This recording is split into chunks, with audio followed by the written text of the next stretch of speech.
अब हम लोग प्रश्नावली 503 का जो दूसरा का पहला सवाल है इसको हम लोग देखते हैं। सवाल में क्या कहता है, पहले सवाल में कहा है कि नीचे दी गए योगफल ज्ञात करें। चाहे योग ज्ञात करने के लिए कहे, चाहे योग ज्ञात करने के लिए कहे, तो मन में एक ही सोचना है कि हमको SN की फार्मूला पर जाना है। तो सर अब यहाँ पे एक चीज देखोगे, अगर आप चीज मैं आपसे एक चीज पूछना चाहता हूं, अगर मैं डायरेक्ट आपसे पूछूं कि भाई साहब ये किसका मान है?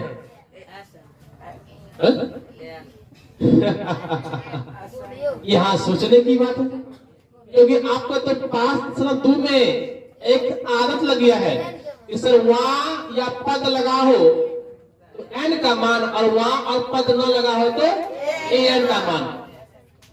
तो सर इसमें योगफल ज्ञात करने के लिए कहता है, तो बहुत बच्चा कहेगा सर ऐसा है तो ये ऐसा का मान बोलते। सर ये गलत है, ये किसका मान होगा? हाँ ये an का मान ही होगा। अगर SN का मान होता तो योगफल ज्ञात करने के नहीं कहता। समझ में आया ना? तो सर इसमें क्या कहते, पहले इस पूर्णांक को तोड़िए। पूर्णांक होता है भदवा, तो भदवा घटाएंगे तो 7 प्लस 10 दूना 20 1 21/2 कोमा प्लस 14 बराबर प्लस कितना 84। तो इसमें आपको क्या क्या समझ में आ रहा है? तो सब समझ में आ रहा है। a बराबर 7 और d का मान निकाल लेते हैं 21/2 और माइनस यही ना, माने a2 माइनस a1, तो उत्तर कितना होगा 4।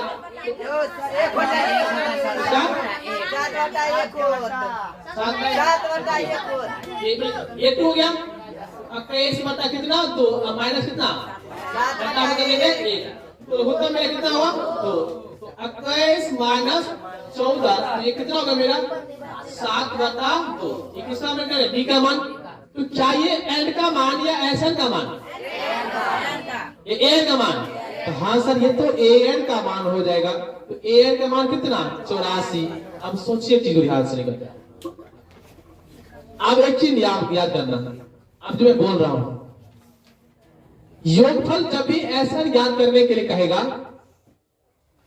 अगर ऐसा टाइप की सवाल में अगर अंत में an का मान, हमको n का मान चाहिए, n का मान होना चाहिए ना, तो इसमें n का मान नहीं है और फिर भी हमसे कह रहा है कि योगफल ज्ञात करने के, तो याद करना n का मान ज्ञात करने के लिए कहे तो आपको यह देखना कि एक an और एक SN, ये दोनों में से जिसका मान दिया है पहले उसकी फार्मूला पर चल जाएंगे। तो इसमें किसका मान दिया है? तो an का फार्मूला दिया है, तो हम कहां चलेंगे? an की फार्मूला पे जाएंगे और an से हमको किसका मान निकल जाएगा? n का। किसका? n का ना। और फिर अंत में कहां जाएंगे? SN की फार्मूला पर। तो पहले हम लोग कहां चलते हैं? an की फार्मूला पर। तो बाबू an का फार्मूला तो पहले पता है, a plus n minus 1 into D. an का मान कितना दिया है? 84। यहाँ करेंगे 84, a के मान 7, n का मान दिया है नहीं दिया है, और d का मान कितना है 7/2। तो यहाँ पर हम डालेंगे 7/2। तो 84 बराबर 7 प्लस ये गुना करेंगे 7 को n से 7n माइनस 1 बट्टा में कर देंगे 2। यहाँ देखिए दिक्कत, इसको मैं कर ले माइनस कितना यहाँ पे 7। अब इसको मैं कर ले तो 84 और माइनस में 7 बराबर 7n माइनस 7 बट्टा में 2। ये कितना होगा मेरा? कितना 77 ना। ये यहाँ लकड़ी पा गया। तो यहाँ पर हम लोग से यहाँ पर एक कर दें 77 बराबर 7n बट्टा 7 बट्टा हम कर लेंगे 1। अब जब गुणा करेंगे तो कितना होगा बेटा? प्लीज कर लो 7n माइनस 7 बराबर 100 कितना 100 हो जाएगा 44। यहाँ तक कुछ दिक्कत? फिर चलते कहां पे हम लोग? ये इसको ऊपर कर दे तो 7n बराबर कितना बेटा 144 प्लस में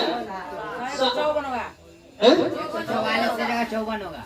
वो गुना कितना 154 होगा 154। चलो गुना में दिक्कत होगा था। यहाँ पे कितना करेंगे 154 प्लस में कितना 7, तो एस कितना होगा बेटा ये 161। एन का मान कितना होगा 161 बटा कितना 7।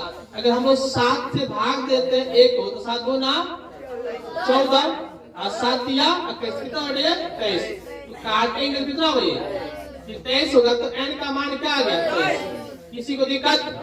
अब कहा जाएंगे एसएन की फार्मूला पर। तो एसएन की दो फार्मूला याद करना, एक फार्मूला एक छोटा फार्मूला होता है बड़का फार्मूला। तो छोटा फार्मूला का यूज तब करेंगे जब एन और ए एन का मान दिया रहेगा तब। तो छोटा फार्मूला छोटकोला फार्मूला क्या होता है, इसको क्या होता है ऐसे बराबर एन बटा 2 इंटू ए प्लस ए। ये फार्मूला है छोटा फार्मूला। अगर ए एन का मान ना दिया हो तो फिर बड़ा फार्मूला आपको जाना पड़ेगा, इसे छोटा होता है। तो एस एन का मान तो पूछ ही रहा है हमसे, और एन का मान कितना दिया है 23 बटा 2 इंटू ए का मान 7 प्लस ए एन का मान दिया कितना 84 दिया है। तो यहाँ पे कर लीजिए सर जी। तो ये कितना होगा एस एन बराबर गुणा करिए 23 बटा 2 और जोड़ेंगे कितना हो ये कितना 91। अब बटा कर लीजिए 1। तो आप गुणा कर लीजिए यहाँ पर सर जी। तो ये कितना होगा 23 को 91 बढ़ेगा कितना था 20 93। तो 20 93 बटा में 2। इसको यहाँ पर नहीं छोड़ा होगा, इसको क्या कर भाग देकर पूर्णांक इसका क्या करिए आंसर। तो यहाँ पे आप छोड़ सकते हैं, या तो क्या कर दीजिए भाग दे दीजिए, हो जाएगा आपका आंसर। क्या समझ में आया आप लोग का? किसी को दिक्कत? तो भाई से जब भी योगफल याद करने के लिए कहे तो यहाँ जो सवाल को देखा मैंने, तो ये तो ए का मान है, इसका मान है। तो हमको तो योगफल याद करने के लिए एन का मान चाहिए। तो पहले हमने कहा गया ए एन की फार्मूला पर, किसके फार्मूला पर अभी ने ऐसे का फार्मूला बचाओगे तो ऐसा के फार्मूला पर ना तो ऐसा का मान मिलेगा ना तो एल का मान। और जिसके फार्मूला पर जाएंगे कम से कम एक ही मान नहीं होना चाहिए। ऐसे के फार्मूला पर जाओगे तो यहाँ दो मान नहीं है। तो हमने कहा गया ऐसा ए एन की फार्मूला पर, उससे मुझे एन का मान निकल गया और फिर मैंने कहा चल गया ऐसा की फार्मूला पर, हो गया आप लोग का आंसर। क्या समझ में आ गया? इसी तरह आप जितना इसमें सवाल है सब क्या करेगा आपसे बन जाएगा। तो चलिए आप लोग